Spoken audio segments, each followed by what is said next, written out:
O que acontece após a morte? Com certeza, este é um dos principais questionamentos existenciais do ser humano. A Bíblia nos oferece algumas evidências a respeito deste assunto. Primeiramente, vamos falar sobre a parábola do rico e do Lázaro, contada pelo próprio Jesus Cristo.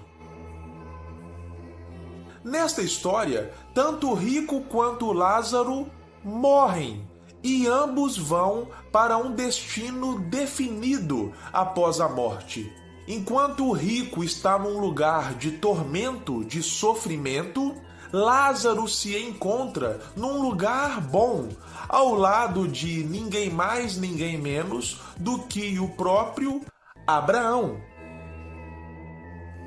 Ou seja, uma primeira resposta que nós temos nesta parábola é que os dois morrem, tanto o rico quanto o Lázaro morrem, e eles não ficam numa espécie de hibernação após a morte. Pelo contrário, os dois já vão para um lugar específico. Os dois estão vivos, não nessa terra, mas em algum lugar após a morte. É imediato, quando os dois morrem, eles já aparecem conscientes, vivos numa outra realidade. Não há nenhum tipo de hiato, nenhum tipo de suspensão, nada. Eles morrem e já acordam num outro lugar. Ou seja, mediante esta parábola contada pelo próprio Cristo, após a morte, o ser humano já acorda em algum outro lugar.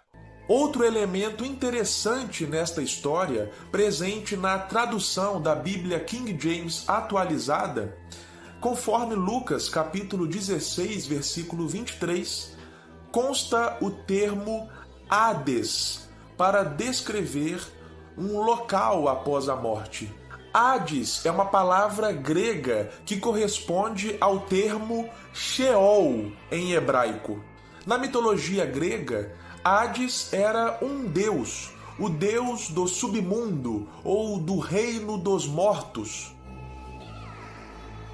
E uma linha teológica vai afirmar que tanto os salvos quanto os condenados perante o que a Bíblia afirma vão para o Hades. Então, o Hades seria esse mundo dos mortos, onde tanto justos quanto injustos vão após a morte. É uma espécie de antessala do céu e do inferno.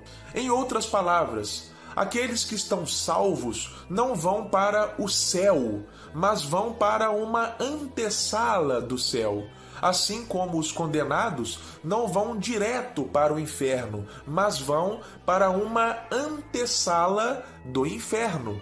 O que seria essa antessala? Seria um local de experimentação daquilo que o céu é, assim como daquilo que o inferno é. Porém, ainda não é o céu definitivo, tampouco o inferno definitivo. Isso porque tanto o céu quanto o inferno definitivos ainda serão inaugurados mediante os eventos escatológicos do Apocalipse. Os novos céus e a nova terra ainda serão inaugurados mediante a volta de Jesus e todos os eventos relatados na literatura apocalíptica. Assim como o inferno definitivo também será inaugurado ainda, que é o local onde o diabo será lançado, o lago de fogo e enxofre, e lá ele ficará para sempre juntamente com aqueles que estão condenados. Mas, enquanto esses eventos escatológicos ainda não acontecem, e, portanto, enquanto o céu e o inferno definitivos ainda não são inaugurados, as pessoas que morrem ficam nessa antessala do céu e do inferno, esperando os eventos acontecerem. Outra linha teológica afirma que somente os condenados vão para o Hades, enquanto os salvos vão para o terceiro céu ou o paraíso. Outra evidência bíblica a respeito deste assunto, do que acontece após a morte, estaria presente no diálogo entre Jesus e o ladrão da cruz, cujo nome a tradição afirma que seria Dimas.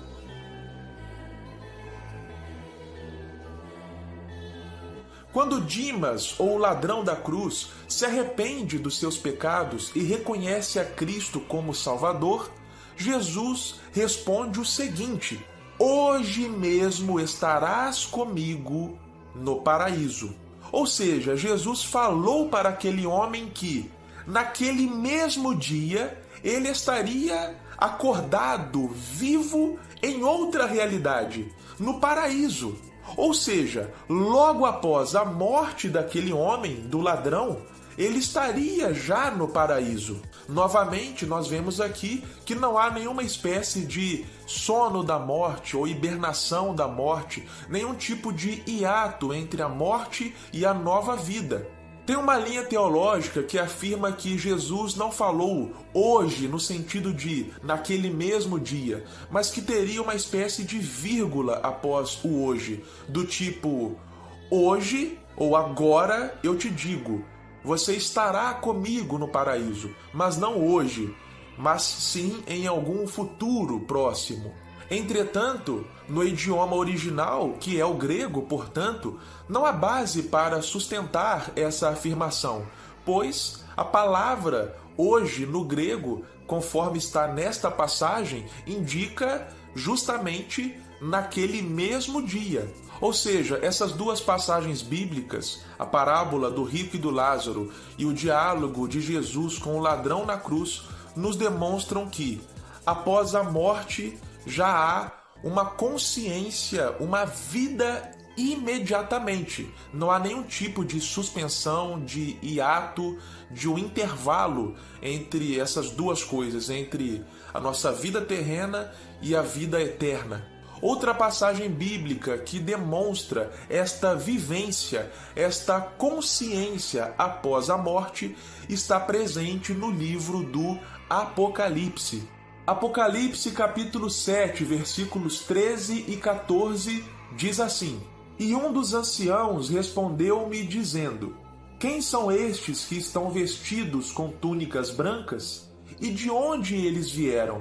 E eu lhe disse: Senhor, tu sabes. E ele me disse: Estes são aqueles que vieram da grande tribulação e lavaram as suas túnicas e as tornaram brancas no sangue do Cordeiro. Ou seja, havia pessoas presentes no céu que vieram do contexto escatológico, do contexto dos eventos apocalípticos, mais especificamente da grande tribulação. E essas pessoas que vieram da grande tribulação estavam vivas no céu.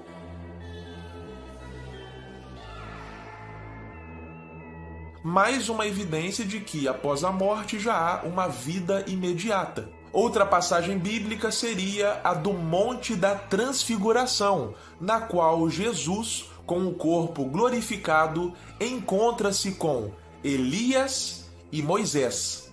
O fato é evidente. Moisés e Elias estão vivos, estão conscientes, dialogando com Jesus.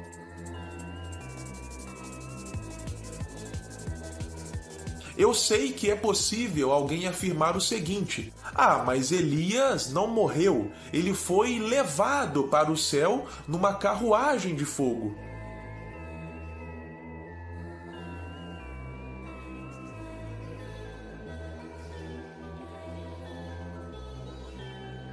Ok, esse argumento é válido, mas e no caso de Moisés, que a Bíblia afirma claramente que ele morreu e, inclusive, no livro de Judas, há uma batalha entre Miguel e o diabo pelo corpo de Moisés.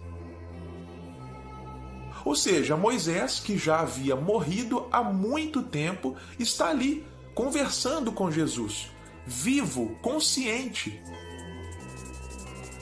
Em suma, parece que as evidências bíblicas nos apontam para o seguinte fato: após a morte, já há uma consciência, uma vivência, uma vida mesmo. Independente do lugar, seja onde o rico estava, seja onde Lázaro estava, já há uma vivência, uma nova vida após esta vida terrena.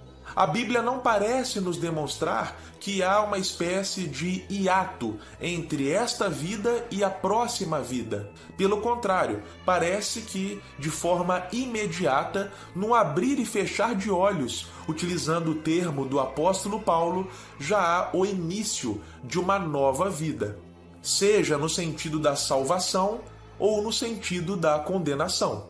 Mas e você? Qual é a sua opinião a respeito deste assunto? O que você acha que acontece após a morte? Deixa aqui nos comentários qual é a sua opinião. E se você aprendeu com este conteúdo, não esquece de deixar o seu like.